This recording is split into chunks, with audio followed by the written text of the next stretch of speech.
cracking, what's cracking. So look, today we're gonna do a 300 challenge. I'm gonna show you guys how to get y'all chest to come out wide. You want the wide chest, so it's certain movements that you have to do in order to get the chest to stay spread it out.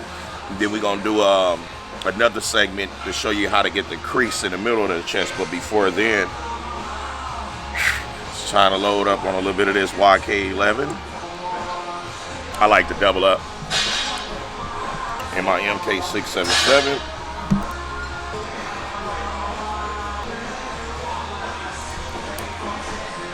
I like to water it down, but now I gotta wash this shit all down. Good old Coors Light, baby. Coors Light sent the check in. They signed Mack Truck for a little short-term deal of nice 6 figures.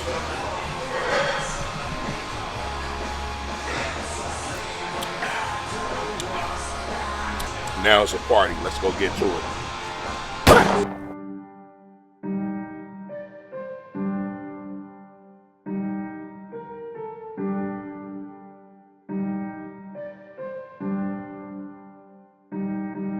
All right, so look, right now, we're about to start off with the wide grip flat bench. And that's what it's gonna do. It's gonna force the pec to have to stretch open. Now with that wide, you know the rep range is gonna be extremely short. So make sure that you do not try to go heavy on a super wide grip because you'll tear your pec. And remember, flat bench, I don't like doing because that's where I tore my pec on. It's a pec killer, flat bench. All right, let's get to it.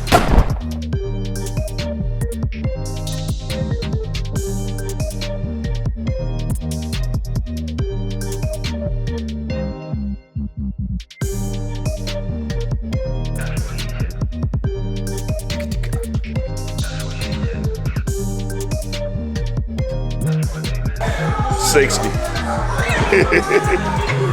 So that's 60. We got 40 more to go. Then we're gonna move to the next thing. All right, let's go for the last 40. Get that out the way. You know what I'm talking about? Yeah, y'all know what I'm talking about.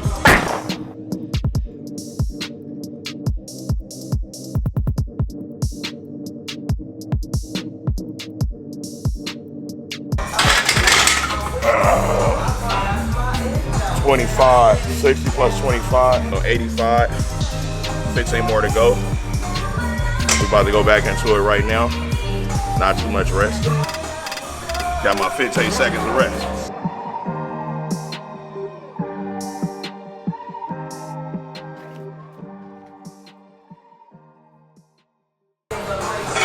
All right. So, as y'all see, I placed my hands on the outside of the last line of the bar. You want to put your hands on the last line on the outside. That's what's going to give you the full roundness of the chest. So now we're about to go over the decline, do wide grip on a decline, all right? All right, so look, right now we're about to do decline. Remember, you see the lines on the bars. This one is real shallow, so you want to make sure you put your outer finger knuckle on the outside of it.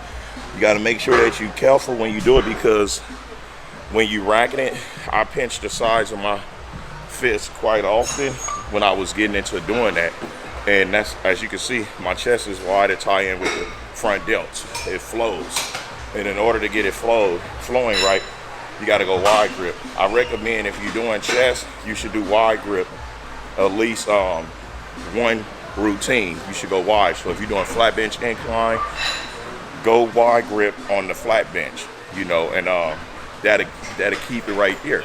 Matter of fact, just do your whole routine on the bars wide with the bars, you know, and we go from there. So let's go ahead and get started. We got 100 reps to do. Now on the decline, remember the blood rushes to the head. So it's best to, while you're doing it, to tuck your chin into your chest. By that way, you'll be able to get more repetitions in without letting the blood rush to the top of your head. So I'm about to tuck my chin and get it started. So y'all, let's Let's get to it. I'd like to give a shout out to my sponsors. They gave me that nice 6-figure deal, Coors Light. That's why I'm drinking my beer in the video, to let y'all know that water really does work.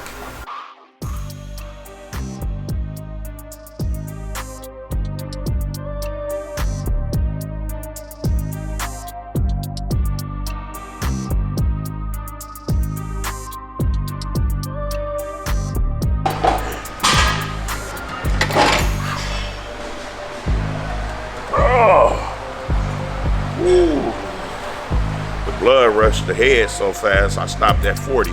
So we got 60 more to go. I'm gonna take 15-second rest, and we're getting right to it. Do you recommend going a little bit lighter on wide grip? Yeah.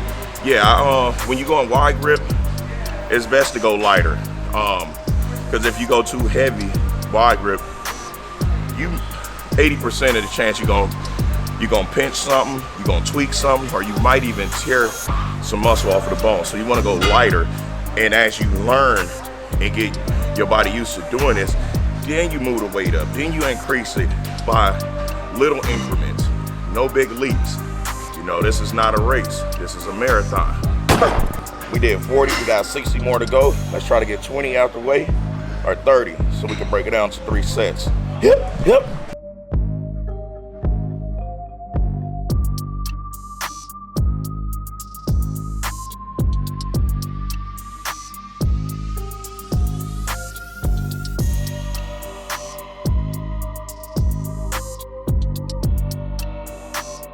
Well, we got 25 more to go.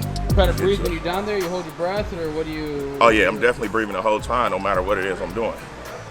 I know there's people's hold their breath a lot, especially when they're squatting a lot of weight, and then they blow it out like that. I'd be like, they don't know how dangerous that shit is to be doing that. You know, because all it takes is a few seconds for the brain to be losing oxygen. You know what I'm saying? And then you fuck around and have all type of complications for no reason. For what? Trying to push a PR, a personal record, for what? You know, but I breathe the whole time. You know, it took me a long time to learn how to breathe, how to inhale, exhale while doing the weight, contracting and squeezing, muscle memory, all that. You gotta do everything all at once, you know, so it took a little time. All right, let's go ahead and get this 25 out the way.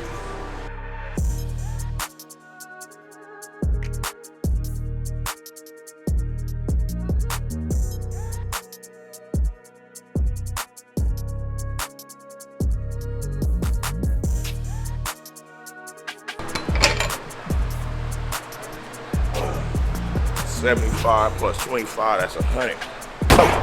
All right, so right now what we're about to do is wide flies, bear hug, not the traditional elbow bend, close pushing it.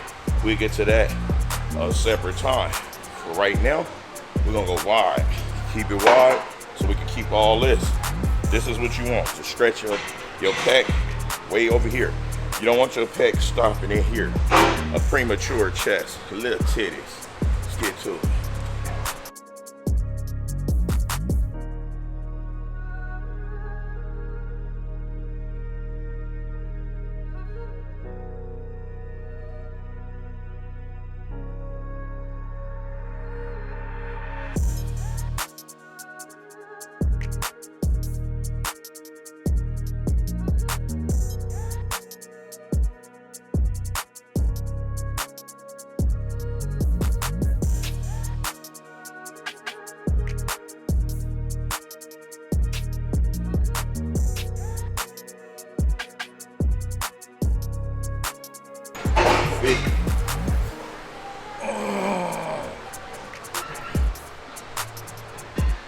Is there a reason why you like going downwards versus going perpendicular to the ground? Oh, y'all asking questions still? Anywho, yeah, I like to go downwards because when I go like this, it make me engage my lats too much. So when I go at this angle, I have no other choice but to pull through with the chest and some of the front delts. Because no matter what you do when it pertains chest, your front delts and your triceps is gonna get some movement, it's gonna get some workouts going on. So if I'm gonna do anything, I'm gonna keep my back out of it and let my front delts and my pecs work together at the same time. So that's why I like going down at an angle. And sometimes I go all the way down if I feel like my lats is engaging too much. Matter of fact, I'm gonna do the next set all the way down. We just did 40, we got 60 more to go. So the next set, I'm gonna do all the way down so I can demonstrate and show y'all another way that y'all can do it, all right? Guys, correction. I finished off at 50, because I know a lot of y'all probably heard when I finished the set, I was like 50. It wasn't 40, it was 50. So we got 50 more to go. I'm about to do another set, and I'm gonna show y'all the angle that I was talking about with bending all the way over. No homo.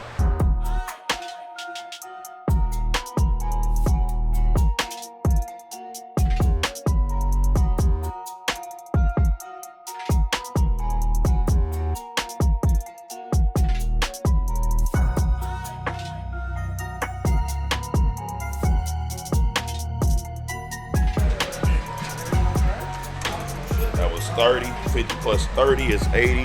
Now that's when you go all the way down. And when you go all the way down, you for sure gonna keep your lats completely out of it. No back movement will be engaged in that, and all the focus will be on your pectorials and some of your deltoids. Pector majors plus your deltoids or whatnot. Situation, textbook, you know what I mean?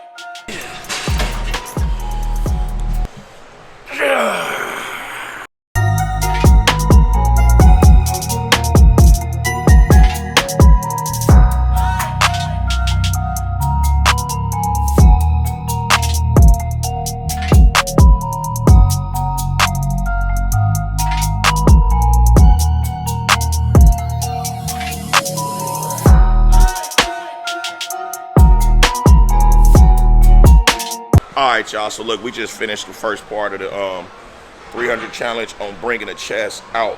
You see what I'm saying? So remember, it ain't about how heavy the weight is, it's about how accurate your technique is, how accurate your count is. Make sure you pay attention to your count. Make sure you pay attention to the contracting and squeezing. What do you mean by contracting, Mac? I'm talking about every time you extend, you contracting the muscle to help it break down the fibers. When you squeeze, that's when the blood flow gonna rush to the muscle, make the body feel like it really needs to be repairing itself because it's gonna be injured, but in a positive way. All right, until next time, I'll smell y'all later. Y'all suck it easy.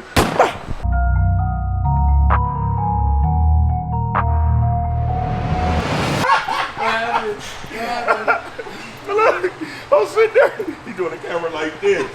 Why? Look, I'm like this, it's like a fucking urinal.